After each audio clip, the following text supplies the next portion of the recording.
It's said that football is more than just a game. It's a religion, a way of life, a unifying force that transcends borders. But what happens when this passion turns deadly? Today, we're diving into one of football's most tragic and shocking stories, the death of Andrés Escobar, a Colombian hero whose life was cut short after a fateful moment on the world's biggest stage. This is a story of hope, betrayal, and tragedy. A story where a single misstep on the pitch led to unimaginable consequences off it. But what truly happened on that fateful day? Stay with us as we unravel the chilling events that sealed the fate of Andrés Escobar.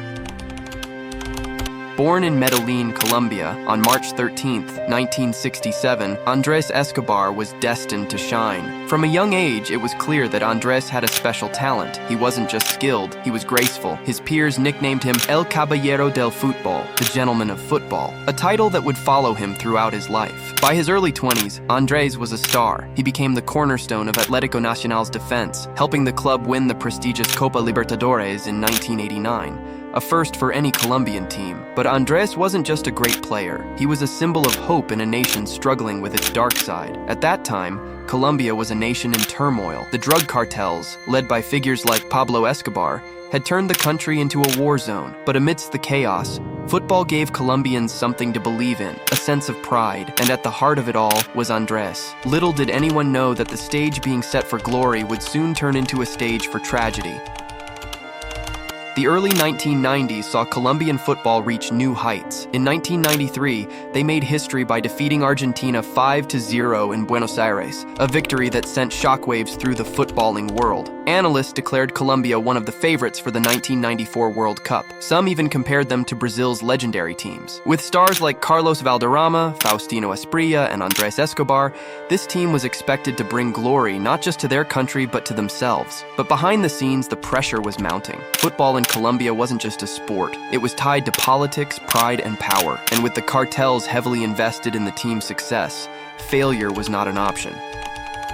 June 22, 1994. Colombia faced the United States in a must-win match. Having lost their opening game to Romania, the stakes were higher than ever. Every touch of the ball carried the weight of a nation's expectations. And for Andrés Escobar, the pressure was unbearable. And it's an own goal. Andrés Escobar has put the ball into his own net. Disaster for Colombia. One moment, one mistake. That's all it took. Colombia lost the game 2-1, and their World Cup journey was over. But for Andrés, the nightmare was just beginning.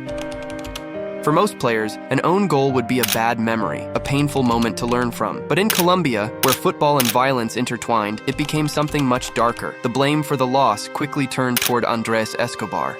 While he remained calm, even apologizing publicly, anger and resentment brewed among dangerous circles. And for Andrés, the real danger was closer than he realized. July 1st, 1994. Andrés decided to spend an evening with friends at a Medellín bar. He had no idea it would be his last. Witnesses say Escobar was confronted by men who taunted him about the own goal. A scuffle broke out, and then the unthinkable happened. 6 bullets ended the life of Andrés Escobar. The alleged killer reportedly shouted, "Thanks for the own goal," before fleeing.